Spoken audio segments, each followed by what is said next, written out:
Got Olli Hoare here, 350 at BU. Went for it, right behind Yards. So how are you feeling about your performance? Yeah, I think, ever since my injury, I've definitely lacked a lot of confidence and some training there. And it's a longer process than what I expected. But when you train with somebody like Yared Magoose and Mario and even Robert now, who's just joined from OSC Europe, they're like some of the best runners in the world. So you got to take confidence in the workouts you can do and the training with them. So today the goal was to see what I could do today, try and stick on Yared as quick as I can. I know he was going to be running incredibly fast, and we were probably out a little bit too hot the first 800, and then we kind of settled in. And for me, I felt fantastic until 2 laps to go. I just didn't have the legs, but hopefully I can pick up those legs in June and get well under 350, and just to be out here racing again, and a slight little PB for me, indoor mile. That gives me a lot of confidence. It means I'm going the right direction. I might not be running severely under 348 or even 349, but I know that I'm progressing, and that's what matters for me in my career right now. And after a disappointing 3K at Millrose, it definitely tells me that the mile is still my event, and I want to keep pursuing this event as best I possibly can, and hopefully that will help me throughout the year to stay healthy and happy with my training, which I am right now. Did you think you're in shape to go close to the world record? Because that's what he's going for, right? Well, yeah, no. Yared is a generational talent, so training with him isn't like getting dropped every day. He trains very similar to the rest of us. He's just got so much talent and so much grit, and he's a competitor, and like we all are, but he's just so amazing at closing down races and having the confidence to do that. And after his Olympic medal, I know he's just gained even more confidence.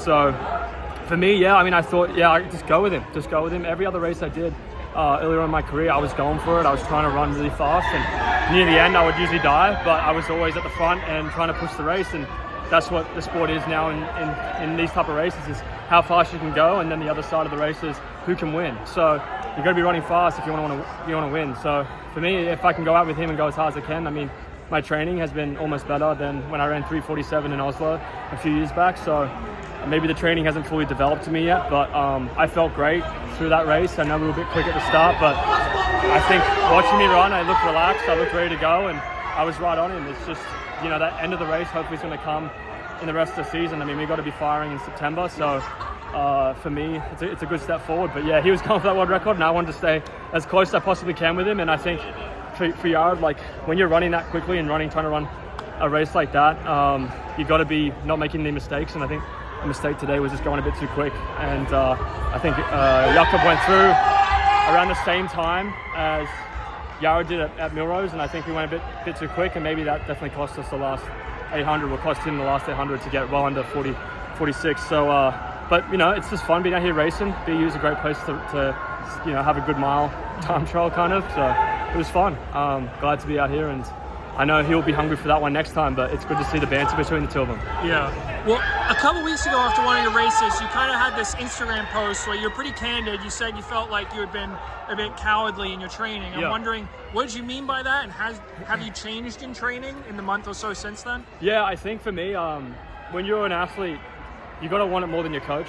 And Dathan has put every ounce of his heart and soul into this team. And for me, particularly leading into a lot of the training we did this year, a lot of the fart legs, a lot of the longer stuff, I was kind of getting dropped near the end of it, and I thought, well, it's okay, I'm coming back from injury, and I got to be careful with my body, and I got to maybe take a step back, and if I'm getting dropped, it's okay. I think that was a cowardly way to think about it.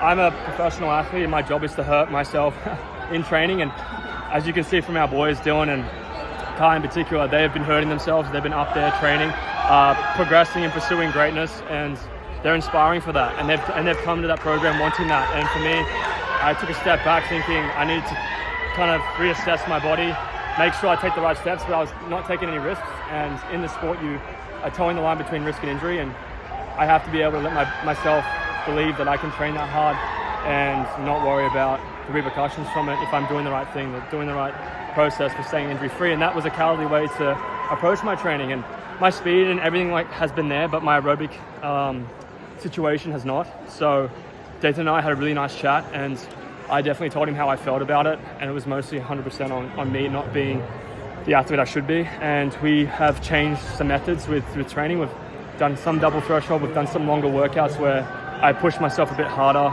in my aerobic sections of my life as in training, and that's definitely helped. And I feel like even the past 10 days at Scottsdale, we've got some really good progress. So for me, that post was just because I want to be a bit more real on social media. I think people hide behind other excuses, and my excuse was myself. So I wanted to kind of take accountability for it, because it's not my coach, it's not my team that are making these mistakes, it's me. So coming out here and not running under 350, but running close to under 350 is something that's positive, and I hope that progresses. And I feel like I'm in a good place now with my training, and I'm definitely taking more risks with training harder when in that aerobic sense, and also just pushing myself to a place where I know it's going to hurt, but it's going to hurt anyway later on. So that's the plan, is to get used to it. Mm-hmm. And will you run World Indoors? And if not, when's your next race? I would love to run World Indoors. I am in the drop ranking, whatever that is.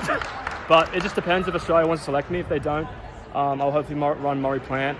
It's a great meet. I love running in front of an Australian crowd. Hopefully run a 1500 there with some guy that people know called Cam Myers.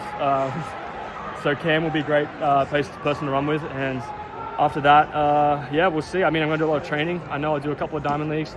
Depends if I want to get slammed or not. I don't know what the plan is there, but I'm hoping Coffee Club could do some commentary for him. I don't know if Carl Merbo is interested, but we'd love to be a part of those. I know Geordie, Morgan, and myself are just going to be training hard, and hopefully we'll be in some big races leading into September. And it's going to be a hard nationals too, so I'll race that as well. Gotcha. Yeah, Cam, so he tied your Australian record in the mile, Outdoor, right? he did, How does it feel yes. to be tied with an 18-year-old? Honestly, it actually feels pretty good, because I've spent a lot of time with Cam. Actually, the past 2 races I had with Cam, I won. When I was at LA with him, I won that race, and when I was at the Diamond League, a little bit of drama at the start, but I won that too. So Cam's always been good vibes with me, and he's a guy that you meet him, he's 18, but his training, his way of promoting himself in the sport, as well as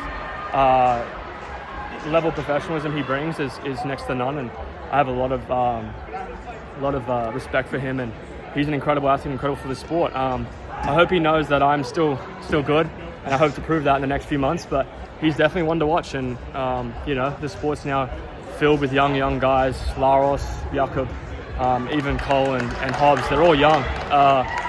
It doesn't really matter your age anymore. It just matters how fast you can run and how you can win races. And I know Cam doesn't limit himself in his age, and I know I won't limit myself on mine at 28. I mean, Jake Whiteman won Worlds at 29, so there's still hope for our old guns in the sport. And that's the great thing about it, is we have such a variety that you don't know who's going to come through next. So it's an exciting thing. Joshua. Oh, thanks. It's fucking tough as Dude, we went way we're too hard. good. I appreciate the time, Ollie. Thank you very much.